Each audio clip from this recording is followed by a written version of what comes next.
Hello, bee people. Hey, we're back. Um, talk a little bit about February 3rd, 2025. Our past videos you saw where our beehives are really light on stores. We had a pretty good, decent winter. They had to fight their way through. So we're now able to get to our yards. We're finding we've lost a couple, just starved to death. Straight our fault. So we put sugar on them. We got that one yard that's pretty far from here. It's a good yard for locusts. Had a hive that straight starved to death. Beautiful, beautiful hive. But anyway, we feel bad. And you probably should.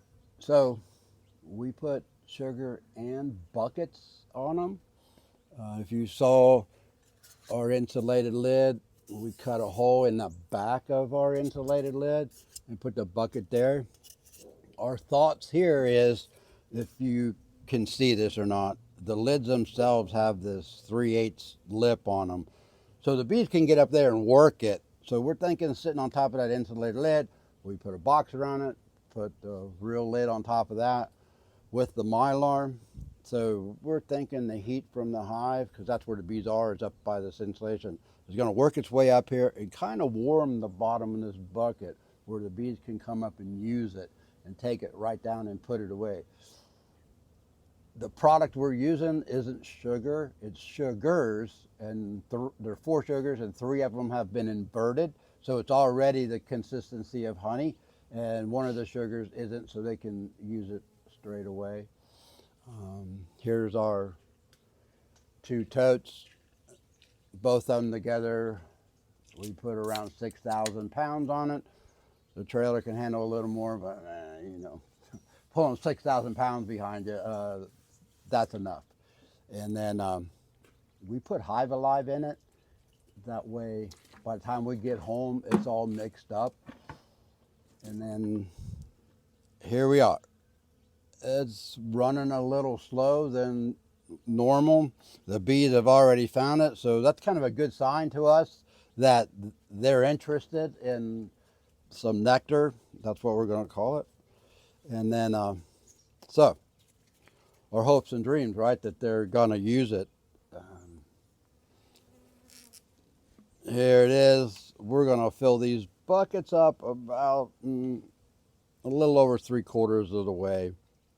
We're not going to fill them all the way up. They don't need that much. We want to just put something on. So here's a trick. The lids are on the buckets. They stay on the buckets. We put these bungs in, and if you ever have to use these, get your finger in there tight and put your thumb here and help it up. Otherwise, if this thing snaps, man, you get your attention. So we need to look and see if there's any water in these. This still has, smell it, make sure it smells good. It still has ProSweet in it. We don't have ProSweet go bad. What can happen is, if you leave these out and rain gets on the top, it will go down in that little hole and make the weirdest sound. We stood around going, what is that sound? And it's just bubbling this into your bucket. So you need to dump that out. We got a bucket right here to dump it out in. We got clean water to keep our hands clean, because this stuff's sticky. Sometimes you have to clean that little hole out. So I'll give you a little trick. Find somebody that's got a baby that uses diapers and get you one of these diaper pins. We wear them on our little jackets, a couple shirts that we constantly wear. Got it on our bee jacket. It is so nice to have. You can, if you use a oxalic vaporizer like we do with the little tip, man, it can clean it out. You got it right here. You can also, when we do a lot of queens, so we might be cleaning and picking a little bit of the queen candy out of the cages. Depending on what the cage is, you need to pick out the corks in them.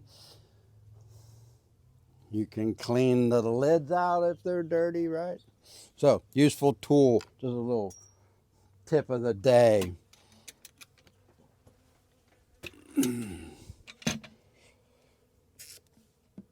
So, we're looking for about 80 buckets today so we can get out and put them on the outer yards. This yard here, there's I don't know, like 100 and some hives here, and they all look pretty good.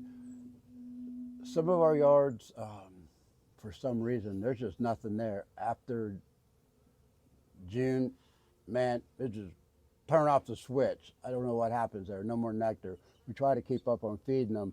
We have too many bees in that hives at that point of the year because we're taking honey then.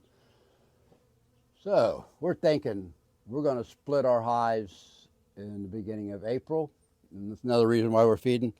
We're also, this year, we're going to split all our hives after we take our honey to lower that population in them particular bee yards, not everywhere.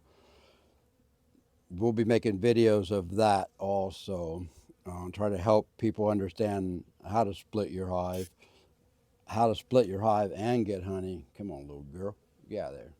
They're wanting it.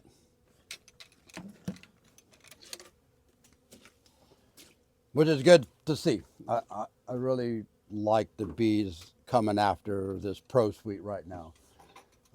That means they're ready to take liquid down, and our silver maples are getting ready to bloom here within the next couple of weeks, which is sort of the first nectar flow. Dandelions and that. So our maples are getting ready to come into bloom, so our hives are going to build up. We are trying to feed them, one, because they got no food and they're hungry. Two, we want to split all our hives. We're looking to add on 100 hives this year. I don't know if we'll get there. I'd be happy with anything over 50. But we got all our equipment ordered, plus some. And hey, there you go. I hope this does good. And got my fancy watch on. The wife got me. I still haven't learned everything about it. I'm learning. So, thanks, Apple.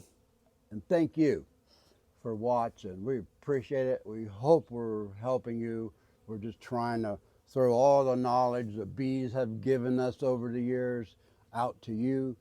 And keep smiling. Go check on your girls. They may need your help.